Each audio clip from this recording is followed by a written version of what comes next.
Hello class 11th students. आज हम एक पोएम करने जा रहे हैं और इस पोएम का नाम है द लेबरनम टॉप। और इसके जो पोइट हैं टेट हजेस हैं।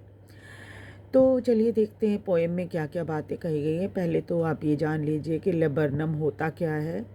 तो लेबरनम एक तरह का पेड़ होता है जिसके बारे में थोड़ा डिस्क्रिप्शन आपके पोएम के नीचे दे रखा है। एक छोटा सा पेड़ होता है जिसकी झूलती हुई ब्रांचेस होती हैं और इसमें येलो कलर के फ्लावर लगते हैं, लेकिन इनके बीज जो होते हैं वो जहरीले होते हैं। तो चलिए, तो क्या इस पेड़ पर कुछ होता है जो पोएट को आकर्षित करता है, वो देखते हैं हम। The laburnum top is silent quite still. ये जो लेबरनम पौधा है, पेड़, वो बहुत ही शांत है और अभी तक बिल्कुल ही शांत है। कुछ भी वहाँ पर नहीं हो रहा, कोई मूवमेंट नहीं हो रही। In the afternoon, yellow September sunlight, a few leaves yellowing, all its seeds fallen. और अभी जब सितंबर का महीना है और दोपहर है, बहुत सारे पत्तियां जो हैं वो पीली होकर नीचे गिर चुकी हैं। आप समझ ही सकते हैं कि पीली पत्तियों का पीला होकर नीचे गिरना, यानी ये सभी पत्तियां मर चुकी हैं, है ना, और पेड़ से नीचे गिर रही हैं और इस पर लगे हुए सारे सीड भी या बीज भी नीचे गिर चुके हैं। तभी क्या होता है ऐसे समय में, जब पेड़ जो है, पेड़ में पीलापन आ रहा है और पत्तियां गिर रही हैं, बीज गिर रहे हैं नीचे, पत्तियां पीली पड़ रही हैं, तब क्या होता है, एक नया जीवन इस पेड़ पर शुरू हो जाता है। Till the gold Finch comes.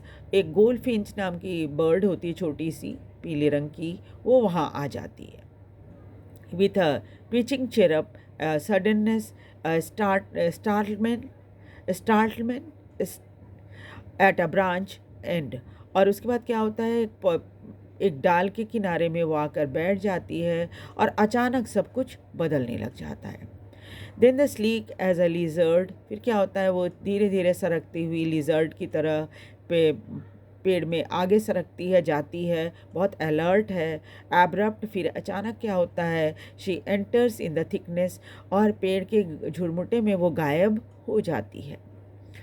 A machine starts up. फिर क्या होता है, जैसे लगता है ऑफ चिटरिंग। फिर क्या होता है, वो मशीन शुरू हो जाता है, यानी कि धीरे धीरे वो घोंसला उसमें बनाना शुरू करती है। अ ट्रेमर ऑफ विंग्स, वो बार एंड ट्रिलिंग, वो बार बार, आपने देखा होगा चिड़िया जब घोंसला बनाती है तो क्या करती है, वो बार बार उड़ती हुई भागती है, नीचे से तिनके लाती है, फिर जोड़ती है, फिर बाद इस तरह से उसका मूवमेंट लगातार इस पेड़ पर चल रहा है। The whole tree trembles and thrills. इसलिए क्या है, पूरे पेड़ के लिए सब बहुत थ्रिलिंग लग रहा है।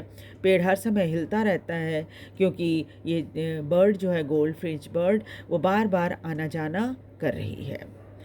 It is the engine of our family. उसके बाद क्या होता है, उसका एक परिवार हो जाता है, वो इंजन है अपने परिवार की, ठीक है। And she Stokes it full, then flirts out to a branch end, showing her barred face, identity mask. और फिर क्या होता है, वो अपने परिवार के साथ वहाँ रहती है और फिर कुछ समय बाद जैसे ही उसके बच्चे मैच्योर हो जाते हैं, थोड़ा उड़ने लायक हो जाते हैं, तो वो फिर क्या होती है, ब्रांचेस से बाहर निकलती है और उसके बाद अपना चेहरा दिखाती है और फिर वहाँ से उड़ जाती है। यानी कि उसके बच्चे सब भी उड़ जाते हैं वहाँ से, वो खुद भी उड़ जाती है। Then with eerie delicate whistle chirrup whispering, she launches away toward the infinite. और फिर क्या होता है, एक बड़े ही भयानक तरीके से विस्लिंग की आवाज़ होती है और फिर वो वहाँ से हमेशा के लिए, इनफाइनाइट, हमेशा के लिए वहाँ से चली जाती है।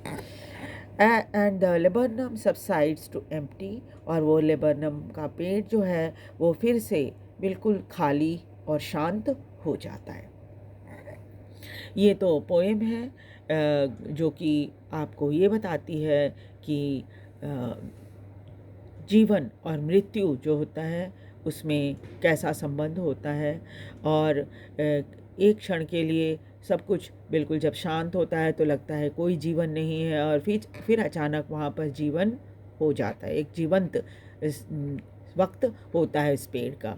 जबकि पेड़ की मृत्यु हो रही है, उसकी सारी पत्तियां गिर रही हैं, वो पेड़ वह जड़ से तो नहीं मर रहा, बट वह उसके पीले पत्ते जो हैं वो ये दिखाते हैं कि एक तरफ से जीवन खत्म हो रहा है। लेकिन जब वो चिड़िया आती है और अपने परिवार के साथ वहाँ रहती है, और उसके बाद जब उसका परिवार ये हो जाता है, मैच्योर हो जाता है, बच्चे मैच्योर हो जाते हैं, तो वहाँ से उड़ जाती है।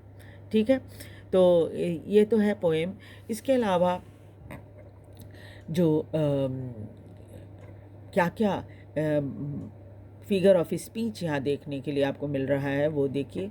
इसमें यहाँ पर बहुत सारे उदाहरण एलिटरेशन के हैं। वैसे राइमिंग तो नहीं देखने को मिल रही है यहाँ पर ज़्यादा कुछ। Still, sunlight, fallen, cheer up, and, abrupt, startup, thrilling, thrills, कहीं पर भी वैसे राइम तो नहीं है कहीं भी, इसलिए राइम तो नहीं, अब राइमिंग स्कीम तो नहीं है इसमें। लेकिन हाँ, एलिटरेशन बहुत ज़्यादा इस्तेमाल हुआ है इसमें। आप देखिए फर्स्ट जो ये लगभग 3 पैराग्राफ की या 3 इसकी पैराग्राफ की लाइन ये है, पोएम है। और इसमें देखिए सितंबर, सनलाइट, ये एक राइम एलिटरेशन है जो यहाँ इस्तेमाल हुआ है। इसके अलावा भी और कई जगहों पर आपको एलिटरेशन देखने को मिलेगा। देखिए, चलिए देखते हैं कहाँ कहाँ पर एलिटरेशन इस्तेमाल किया है पोएट ने। यहाँ देखिए, ट्री ट्रेम्बल्स, है ना, इसको भी आप मार्क कर सकते हैं। ट्री ट्रेम्बल्स, यहाँ पर भी एलिटरेशन है, सेम वर्ड जो है वो इस्तेमाल हुआ है, और ये दोनों कंसोनेंट हैं।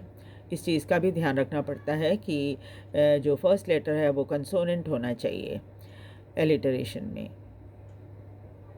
उसके बाद देखिए, vessel cheer up, launches away, and laburnum subside से। हाँ, ये कम से कम 2-3 तो आपको ज़रूर दिख रहा है। ये जो है एलिटरेशन, सॉरी, हाँ, एलिटरेशन जो है वो आपको दिख रहा है। राइम स्कीम तो इसमें नहीं है।